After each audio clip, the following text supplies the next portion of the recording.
할렐루야, 찾아가는 설교 오해선 목사입니다. 오늘 우리를 찾아오신 하나님의 말씀은 요한복음 1장 14절 말씀입니다.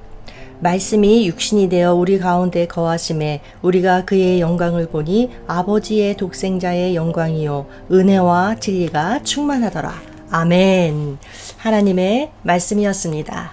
자, 오늘 말씀은 예수님의 성육신 그리고 예수님 안에 은혜와 진리가 충만했던 사실에 대해서 증거하고 있습니다. 그럼 먼저 성육신이란 무엇이냐? 말씀이 육신이 되어 우리 가운데 거하심에. 예수님은 곧 말씀이신데 말씀이신 예수님이 육신이 되셨다. 즉 사람이 되셔서 이 세상 가운데 우리에게 오셨다. 이것이 성육신입니다. 그런데 이 세상 가운데 사람으로 오셔서 비록 우리와 똑같은 인생이 되셨지만 그러나 예수님의 신적 본질은 조금도 손상을 입지 않았습니다. 18절 말씀에 나타나고 있죠. 본래 하나님을 본 사람이 없으되 아버지 품속에 있는 독생하신 하나님이 즉 예수님이 나타내셨느니라. 육신의 몸을 입고 오신 예수님은 하나님의 나타나심을 의미한다는 것입니다. 다시 말하면 예수님이 곧 하나님이시라는 거예요. 그래서 하나님을 보여달라는 빌립의 요구를 받으신 예수님. 예수님께서 뭐라고 말씀하시죠? 나를 본 자는 아버지를 보았다. 그래서 바울은 예수님을 가리켜 뭐라고 표현하냐 하면 근본 하나님의 본체라고 했습니다. 우리 예수님은 창세 전에 이미 하나님과 함께 영광 가운데 계셨고 이 세상에 계시는 동안에도 여전히 하나님과 교통하셨습니다. 그리고 모든 사명을 마치신 후에 마가가 말한 것처럼 하늘로 올리우사 하나님 우편에 앉으시니라. 다시 원래의 자리로 복귀하셨다는 것입니다. 이처럼 예수님은 하나님이시면서 즉 신이면서 동시에 육신이 되어 오신 분, 사람입니다. 그래서 우리 예수님은 인간하고 모든 것이 다 똑같아요. 인간처럼 울기도 하시고 기뻐하기도 하시고 때론 화를 내기도 하시고 또 고통스러워하기도 하셨어요. 그런데 우리 인간과 다른 것 딱 하나 있는데 그게 뭘까요? 죄가 없으시다는 것입니다. 죄가 없으시기 때문에 우리 인간과 다른 게 무엇이냐? 우리가 그 영광을 보니 즉 예수님의 영광을 보니 아버지의 독생자의 영광이요 예수님 안에 하나님의 영광이 있다는 것입니다. 그러나 우리 인간은 어떤가요? 로마서 3장 23절을 보니까 모든 사람이 죄를 범하였음에 하나님의 영광에 이르지 못하더니 우리 인간들은 죄가 있어서 하나님의 영광에 이르지 못합니다. 그러나 말씀이 육신이 되어 우리 가운데 거하심에 우리 예수님께서 이 육신의 몸을 입고 그러니까 사람으로 이 땅에 오심으로 우리 어떻게 되었을까요? 12절 말씀 영접하는 자 곧 그 이름을 믿는 자들에게는 하나님의 자녀가 되는 권세를 주셨으니 예수님을 영접하는 자들 곧 예수의 이름을 믿는 자들은 하나님의 자녀가 되는 아들, 딸이 되는 권세를 주셨습니다. 그러니까 다시 말하면 더 이상 죄인으로 여기지 않으신다는 거예요. 그래서 우리는 하나님과 친밀한 교제를 나누며 그 영광에 참여할 수 있게 됩니다. 그러면 여러분, 하나님의 영광이란 무엇인가? 도대체 어떤 것을 말하는 것일까?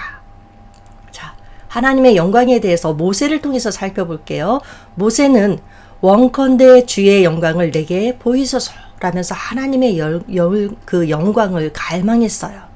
그리고 그 영광을 체험한 모세에게 달라진 것이 있었는데 어떤 변화가 일어났느냐?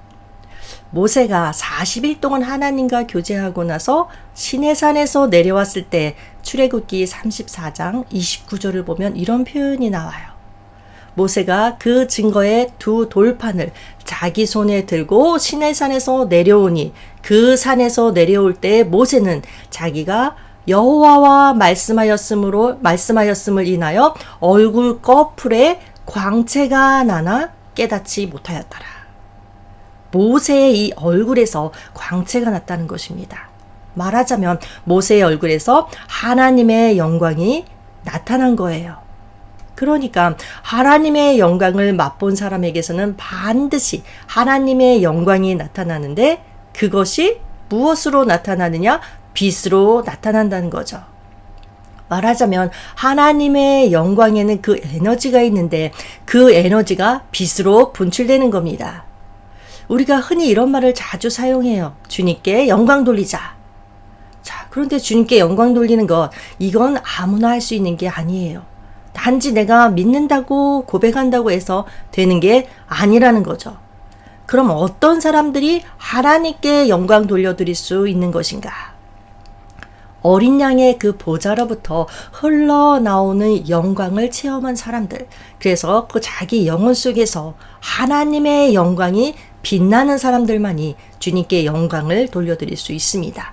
나에게 그 하나님의 영광이 없는데 무엇으로 하나님께 영광을 돌려드릴 수 있겠어요?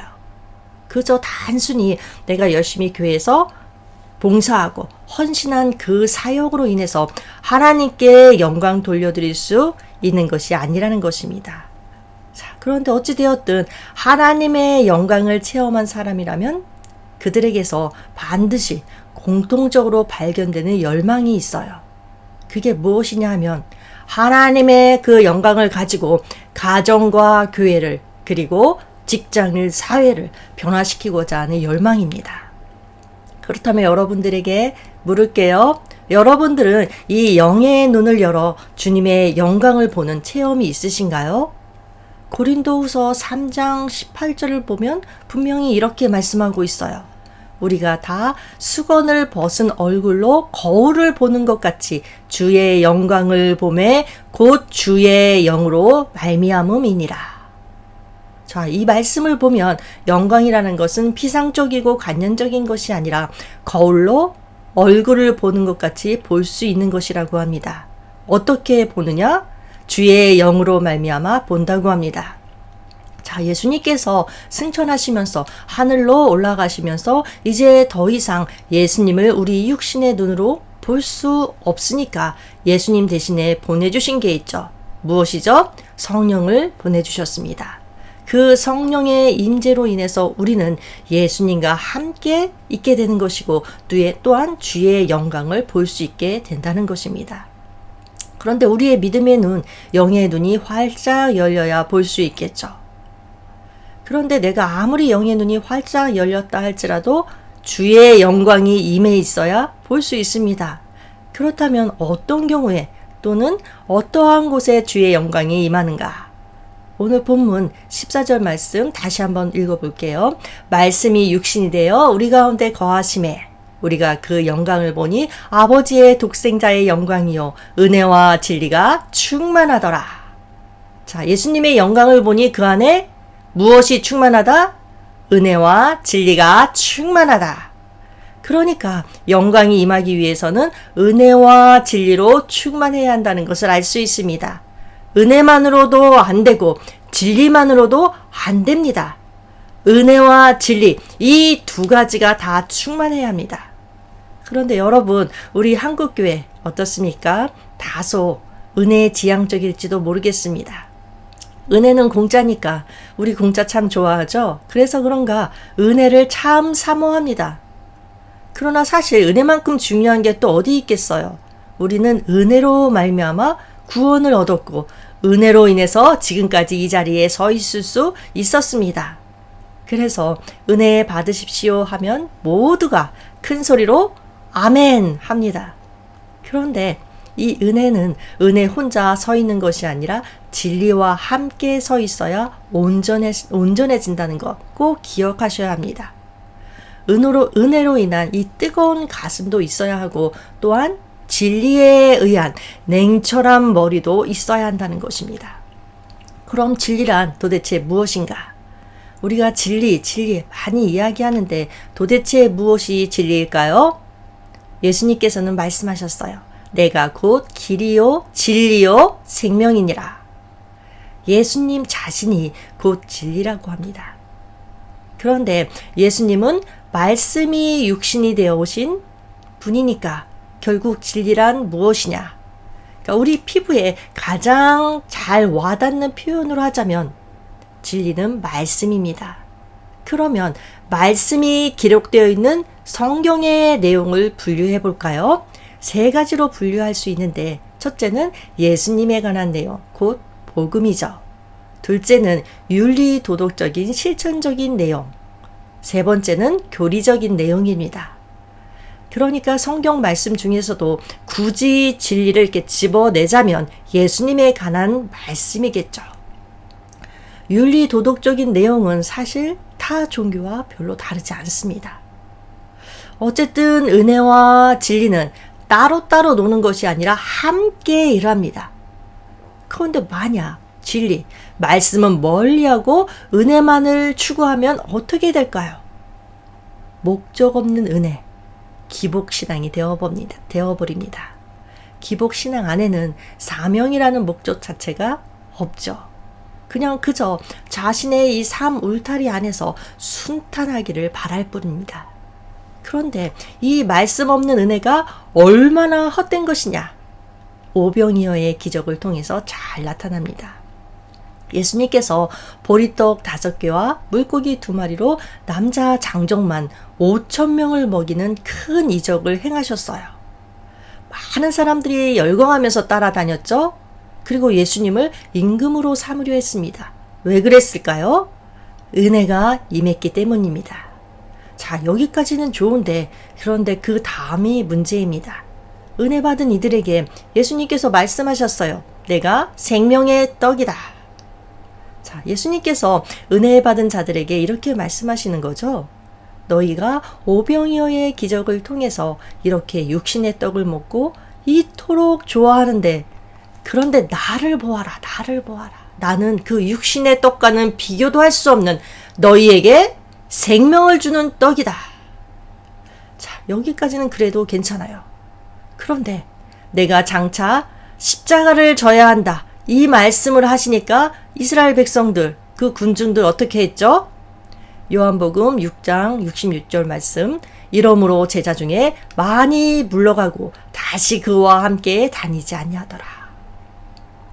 수근수근거리면서 예수님 곁을 떠나갔습니다. 이렇듯이 은혜만 추구하고 말씀을 멀리한다. 아무리 믿음이 좋아 보여도 사실은 다 허상입니다. 아무리 은혜를 많이 받았다 할지라도 말씀의 뿌리가 없으면 결국엔 다 무너지고 맙니다. 자, 쉬운 예로 교회에서 수련회를 가거나 기도원에 가서 기도를 많이 하면 은혜를 아주 많이 받지 않습니까? 그러나 다시 일상 가운데 돌아가면 얼마 지나지 않아서 그 은혜 다 까먹습니다. 왜일까요? 은혜를 유지하는 수단은 말씀인데 말씀의 뿌리가 없기 때문에 그렇습니다. 여러분, 은혜는 하나님이 거저 주시는 선물이지만 말씀의 뿌리를 내리는 것은 저절로 되는 것이 아닙니다. 내가 직접 시간을 투자하고 지속적으로 말씀 생활을 해나가는 인내가 필요합니다.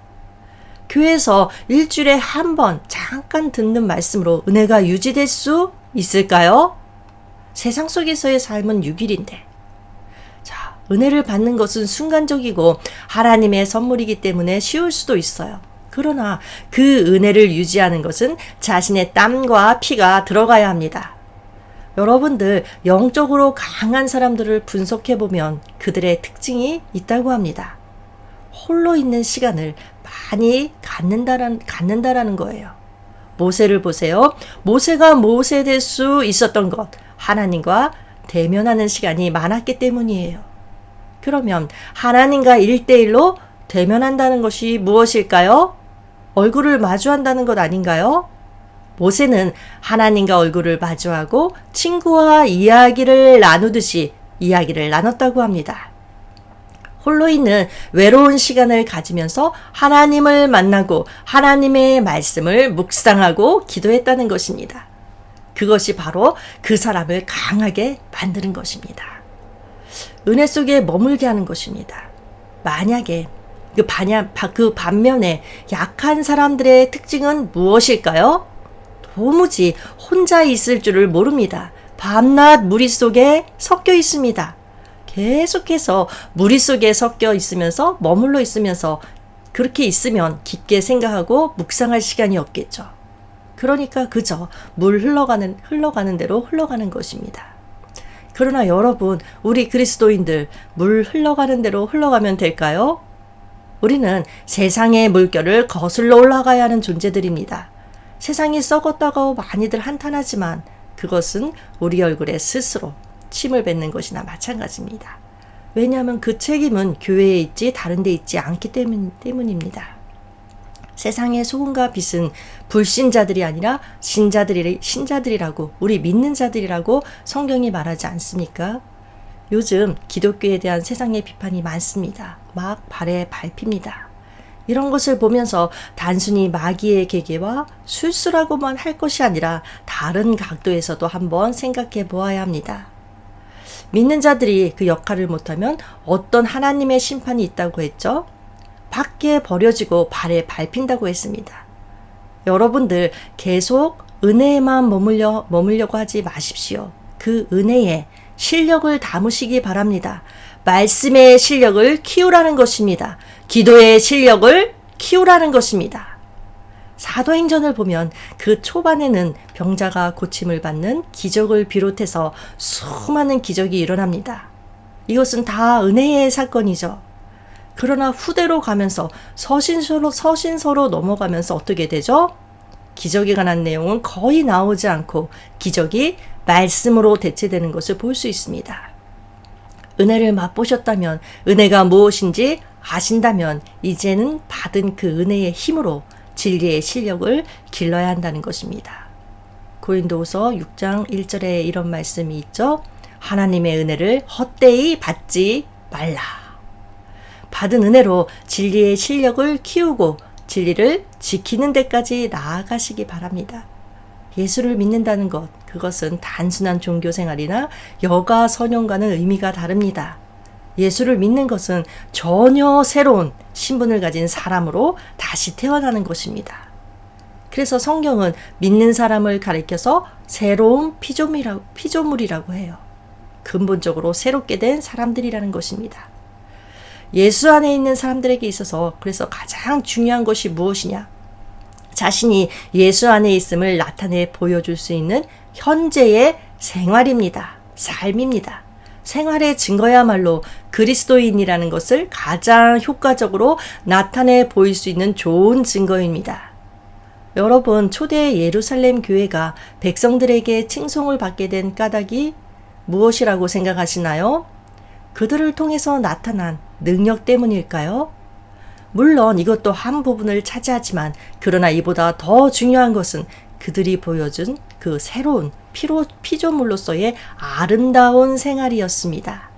진리를 지키며 선을 행하고 덕을 세우는 일들이 뒷받침이 되어야 하나님의 자녀라는 그 사실이 입증될 수 있습니다. 어떤 사람은 종교성을 추구하고 또 더러는 은사라든지 능력 등의 특별한 관심을 보이지만 그러나 여러분, 가장 중요한 것은 성도다운 생활, 예수 그리스도를 본받는 생활임을 유념하시기 바랍니다. 내 안에 은혜와 진리가 충만해서 진리를 지키는 데까지 나아가야 내 안에 하나님의 영광이 임합니다. 그리고 그 영광의 빛이 나의 삶을 통해 빛을 발할 때 하나님께서 영광을 받으시는 것입니다. 또한 일어나 빛을 발하라 말씀하신 것처럼 어두운 세상 가운데 빛을 비추는 부르심의 소명, 빛의 소명을 다할 수 있게 될 줄로 확신합니다. 기도하겠습니다. 은혜와 진리가 충만하신 하나님 아버지 예수 그리스도를 보내주셔서 하나님의 자녀로 새로운 신분을 주시니 감사합니다. 이제는 그 신분에 걸맞는 삶으로 하나님의 영광 중에 참여하며 하나님께 영광 돌릴 수 있도록 인도하시고 또한 어두운 세상 가운데 빛을 비치는 그리스도인이 될 수 있도록 주님 도와주시옵소서. 예수님의 이름으로 기도합니다. 아멘.